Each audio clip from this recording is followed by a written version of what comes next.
Good morning and welcome to today's episode of My PI Dream. Today is day 14 of the build out at Villa FELIZ, and today we'll be continuing on with the couple more holes that got to be done, finishing off on a few other holes that we have outside there. Some steelworks is going to go inside the ground today, and the arrival of the bahay Kubo.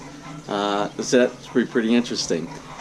So also this morning I have to run by real quick by my landlord's house. They have a little sorry store. This apartment complex is on their property, and their house is actually right over there. And the sister of my landlord, she runs the sorry store. I think this might be her property. I'm not really sure. But anyway, so I got to go over there and make sure that I have water, because I'm down to like that much water in my water bottle in the apartment. So we'll walk from there, and then we'll head on into the job site and we'll get started. And whatever happens, because as you know around here, I can never plan on anything specific because things pop up all the time. And that's what kind of makes life interesting. So anyway, without further delay, let's get today's video underway.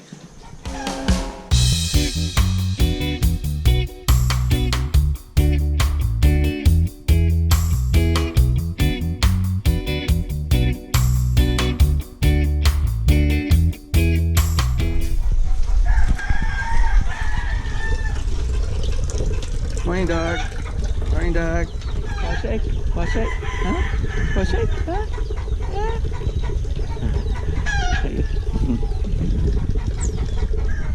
Yeah. Good morning. How are you this morning? Oh, you have a rooster farm also. Wow, I didn't know that. I hear them over there. I didn't know you had some over here. Oh, the grass is growing fast, huh?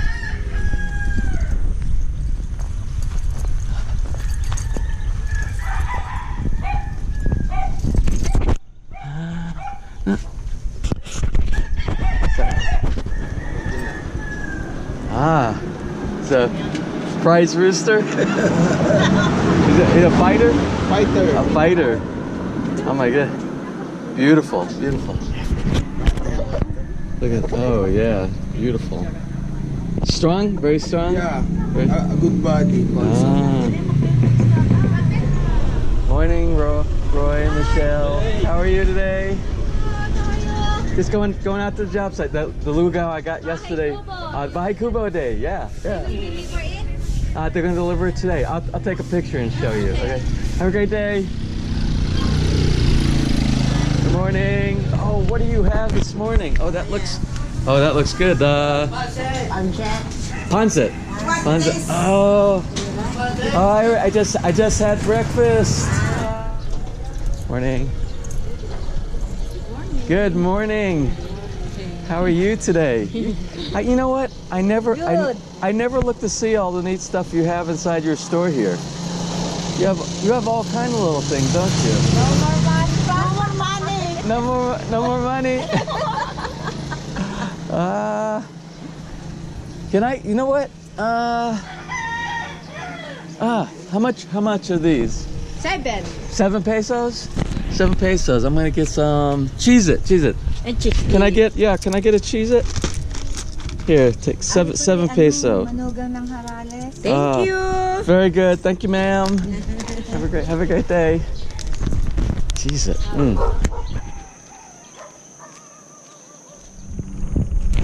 Well, I'm trying to make it out to the site, but if I had my watch, I could tell you how much time I just spent with like about 5 of the folks in town. They stop you as you're going through there, and you have a nice friendly conversation in the morning. But I need to continue and press and move on and get good morning, and I need to get out to the job site and press on. So let's head on out there. So just got on the development and went through the gate and spoke with the security guard. Gonna have to work on the old intel brief a little bit more. It was actually more of a reverse intel brief this morning. I kind of told him what to expect, but we're working on it. So anyway, the workers are on site, but no information about any delivery of any materials, or I let them know about the bahay Kubo delivery today, which I think they already briefed them as well. So let's head on out to the site, see what the workers have done this morning, and then we'll wait on the Kubo to get here, And who knows what else is going to transpire over the afternoon. It's a surprise every day.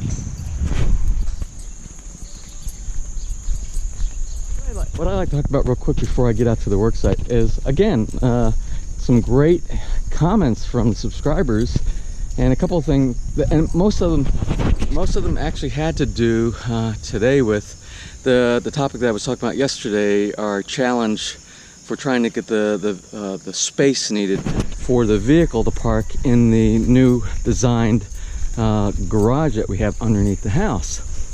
And of course, as you know, our challenge is the stairway that we have. It's basically a 2-tier stairway. It actually takes up quite a considerable amount of room.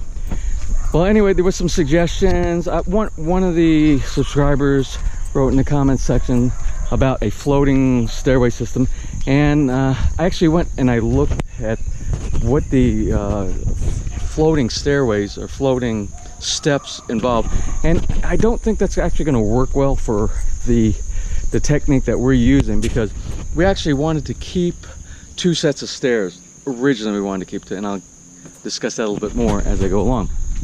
But if you use the 2, normally with a floating stairway, one side of the stairs has to have some kind where it actually secures or mounts into like a wall.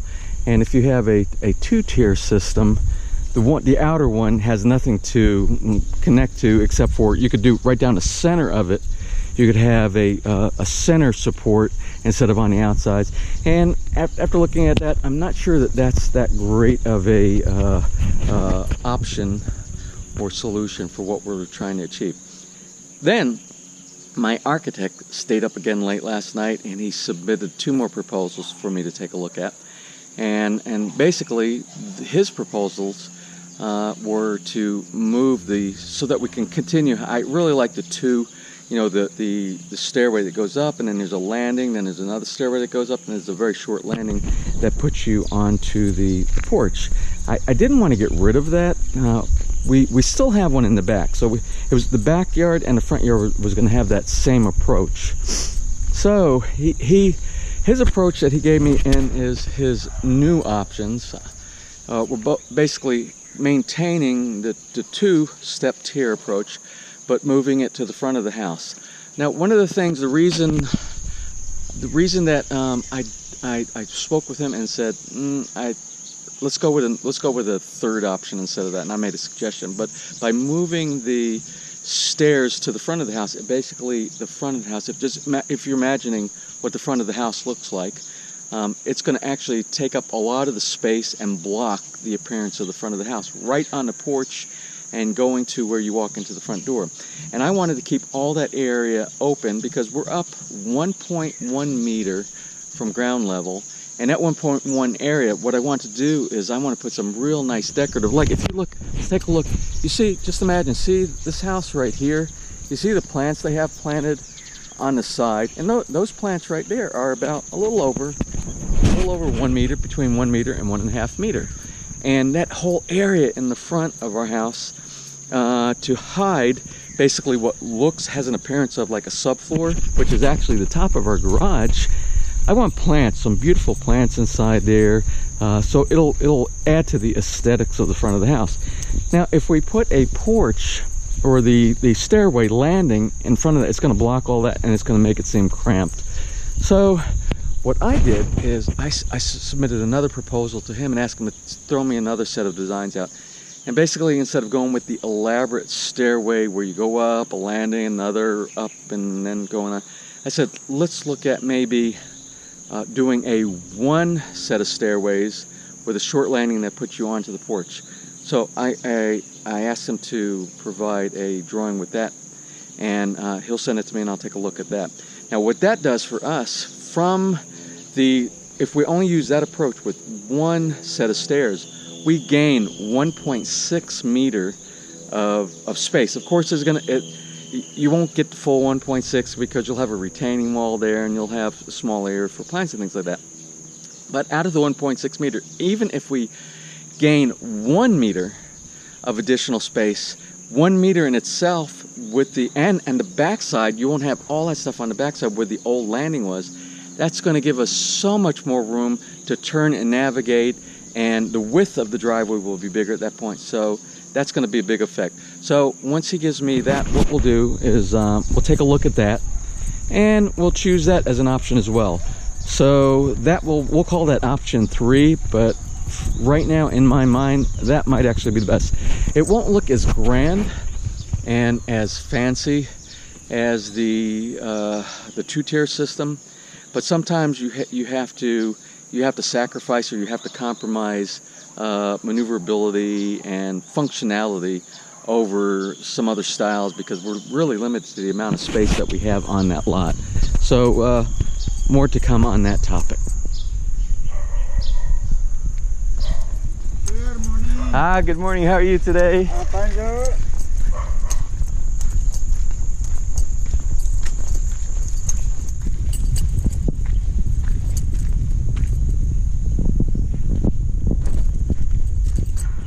No, oh, that's great. And I will make them aware that you will be here then, okay?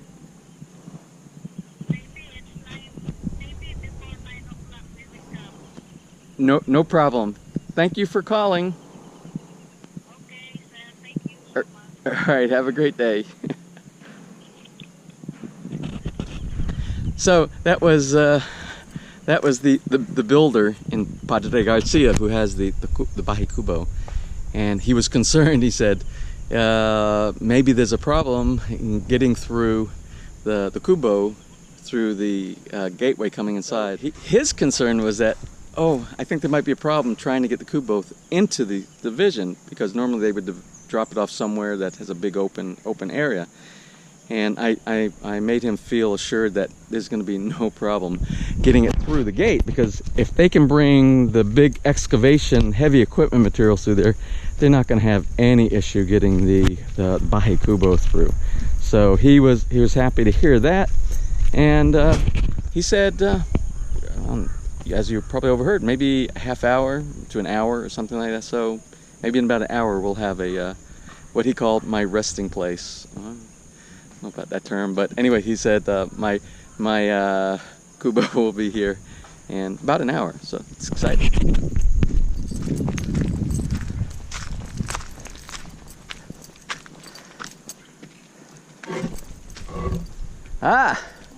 Good morning. Good morning. Good timing. I just got call from Padre Garcia. The Kubo will be here 1 hour. Good timing.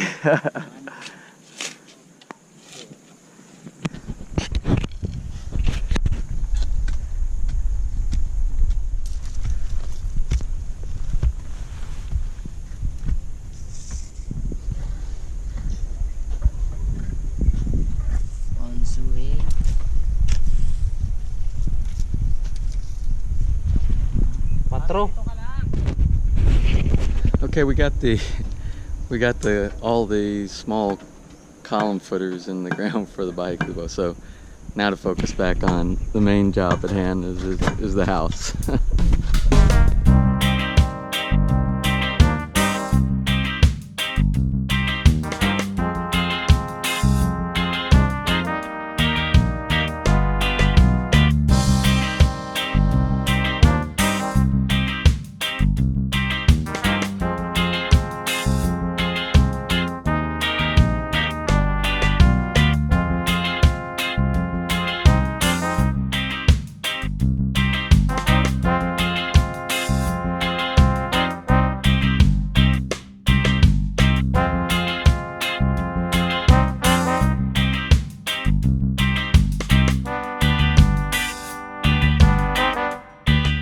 So the final count that we have at this point we are right now in the morning of day 14, which is Tuesday here, is we have 11. If you look at the outside, all the outside are already completed.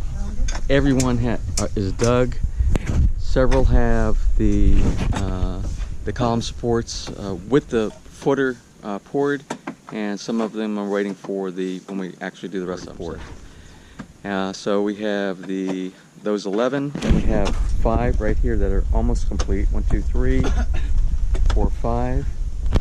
So that brings us to 16, and then we have the 2 that over here that haven't even been started yet, which will bring us to 18. And I expect most of the digging will be done today, and it'll be completed by tomorrow, and the big concrete pour is tomorrow.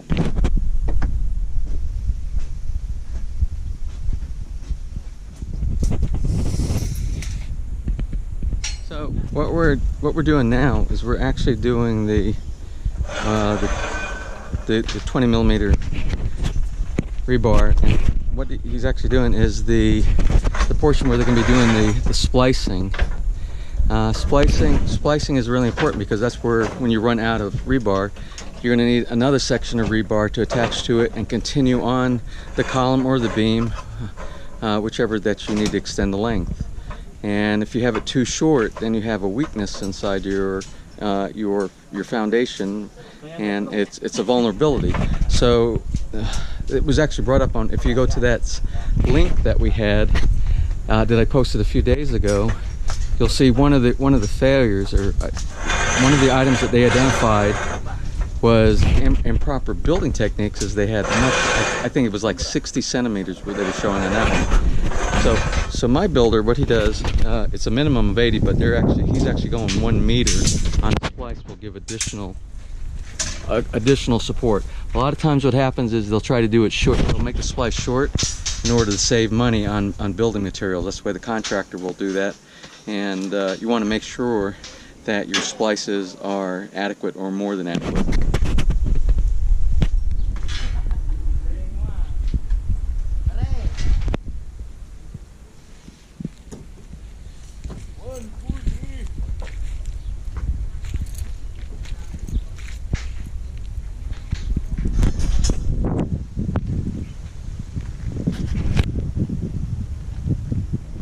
So something I'd like to mention that I didn't mention, and I don't believe I mentioned it in any of my earlier posts, is if you're actually building in a development similar to this one right here, there are additional fees that are required when you build inside the development type of a scenario, instead of building outside in the barangay or barrio somewhere where you don't have to worry about different types of fees that they have.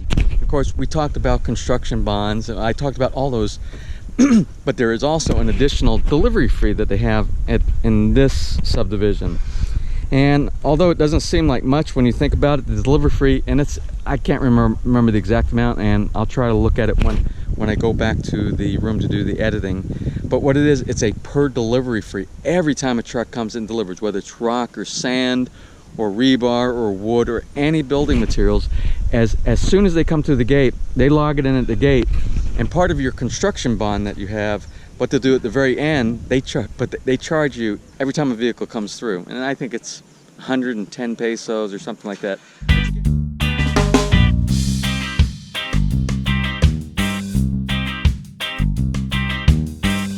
Which again, it doesn't seem like much, but when you have 50 or 100 deliveries of different types of materials, and I don't know what it's going to be at the end.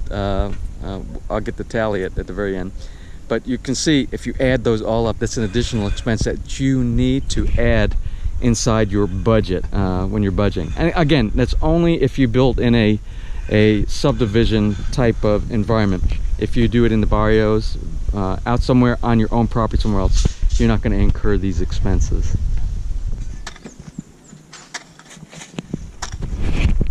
Hole number 17.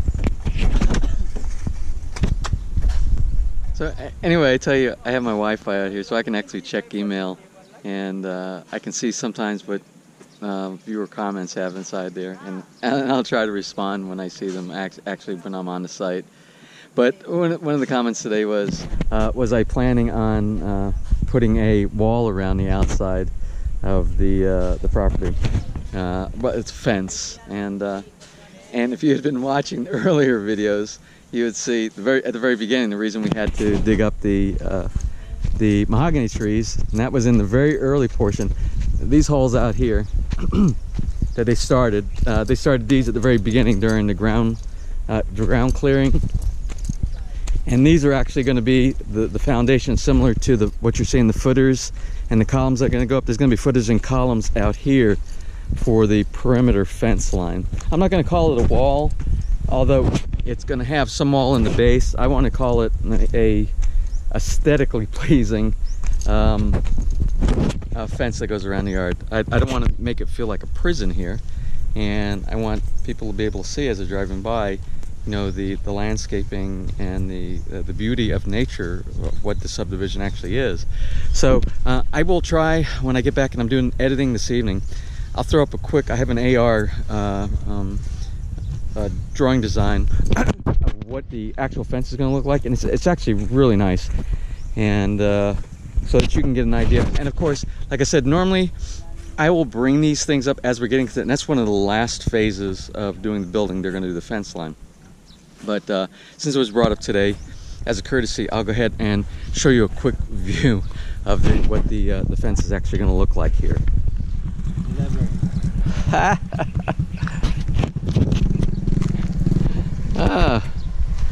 Look what Santa is bringing.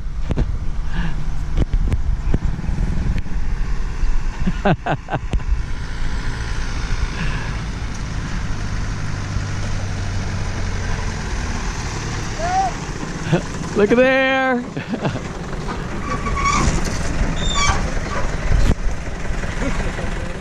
So there's a lot of laughing going on with the guys who are delivering this thing. I don't know if that's a how the heck are we going to get this over here kind of laugh, or is he crazy kind of laugh? I don't know. I'm sure it'll get done.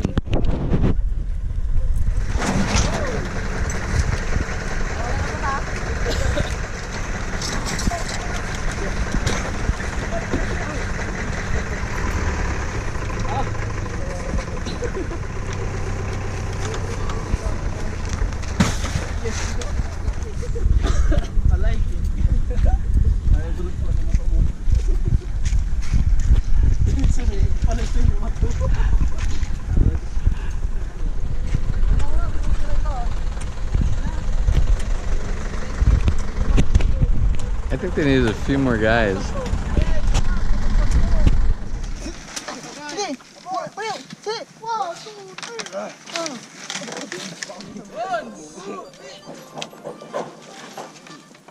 One, two, three. One, two, three.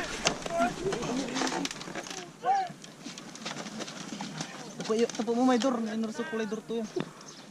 One, two, three. One, two, three.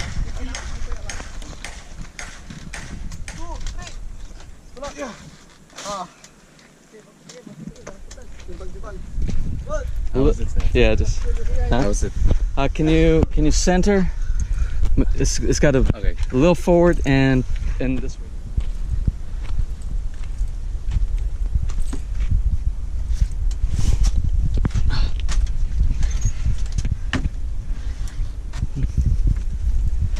All right, mini Villa Feliz.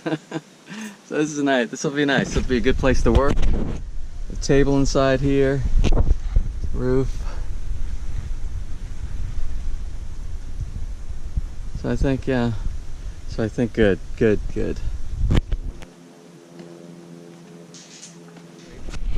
Looking at my watch, it's telling me that it's lunchtime. So I'm going to run back to the apartment since I wasn't sure if this would be delivered, so I didn't make a lunch and bring it out to the site yet today. So I'm going to run back to the apartment, grab a bite to eat, check some emails, and then we'll head back here after lunch. Alright, so anyway, I'm going by Roy and Michelle's place right here, and they always have something for food. And they got here Dinigwang. And my wife actually makes this, and she loves it, but she only makes it for herself. And I'm not gonna tell you what's inside of it, but it's really tasty. But if you don't know, as long as you don't know what's inside of it. How about this? Vegetables. Oh, that looks good. Corn, squash. What's the name of this? Bulanglang. Bulanglang. Bulanglang. Bulanglang. I will take some bulanglang to take out. Is it okay? This one, fried fish. Oh, is it fresh? Fresh, yes. Oh, fresh. yeah, okay. This combined. Bulanglang and the fish. Yeah. Yes, please. Yeah. Wonderful. But not this one. Good combination. Okay. Yeah, not this one. Yeah.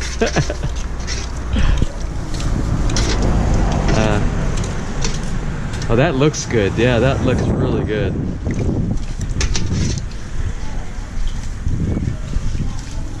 Oh, it's good. I don't have to worry about cooking lunch then. This is great.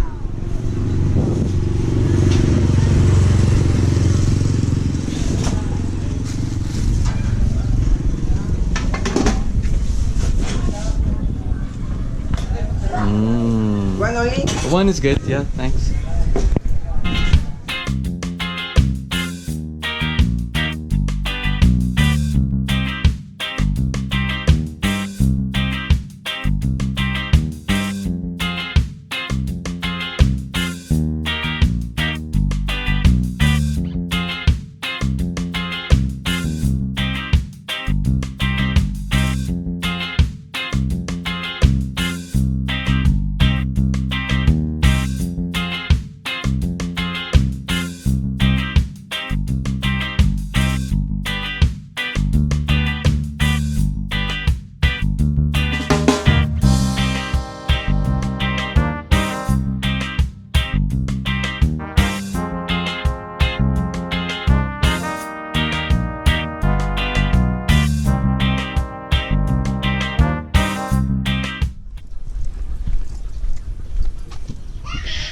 Hi. You playing house? Hey, you're playing. Is that your sister? Yeah, sister? Okay, so with lunch out of the way, I'm gonna head back out to the job site. Oh, by the way, that blung, if I'm pronouncing it right, that was really good, and the fish was extremely good. Had the right amount of salt. It was kind of dried out, and there was a lot. It was really meaty with a lot of fish meat inside there. Very good. So let's head back out to the site.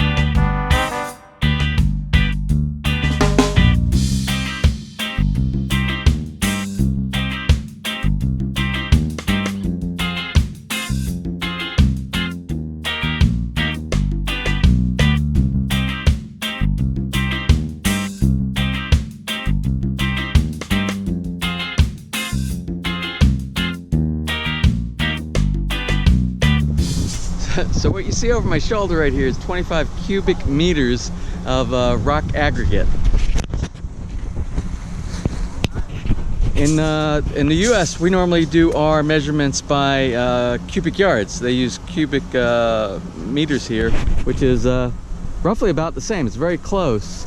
And you saw earlier they were doing the measurement where they take the pole and they push the pole into the top of the truck and they push it all the way down.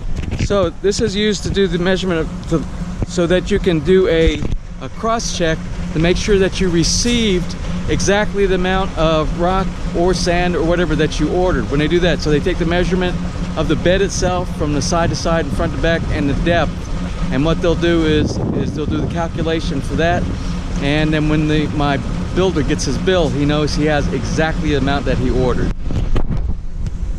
So we're really close to getting almost all of the 18 holes completed. They will all be done. Then we might have a little bit of digging to do in the morning, but tomorrow is going to be a real big day for rebar and concrete. And you'll see right here, down on this end right here, this section, they actually started digging the hole for the form area in the ground for the beam. And the beam is what is going to connect all the columns together. So that's the next logical stage after we get done with the columns. So it's almost about 5 o'clock. I'm sitting here in the bahay Kubo. I think I'm going to do my end of day wrap up here. This is just a really comfortable place, and I think I'll probably be doing this from now on. So we had a very productive day today. We had most of all the holes were done. I'm down to really 2 holes that I expect to be completed first thing tomorrow. I bet you they'll be done by the time I arrive on site tomorrow. We had some rebar work that was done today. We had a delivery of gravel. We have actually a part of the beam, one of the beam sections that goes between the column. They've got that, and they're going to continue doing. They'll be doing that tomorrow as well. We had the delivery of the bahay Kubo today, and the setup. Of course, I'm sitting here, and I'm really happy about that. And so, actually, yeah, it was a very productive day today. And tomorrow, even more so, I believe, because tomorrow is going to be the formworks in the ground for the steel rebar for the columns. It should be, all of those should get inside the ground tomorrow, and we'll have a lot of concrete flowing for the footers. So I'm very, very happy with the way things went today, and I'm excited about tomorrow.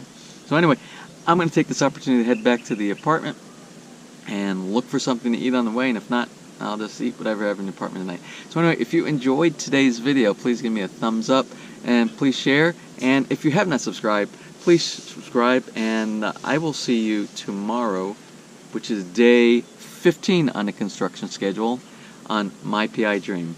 Have a great day.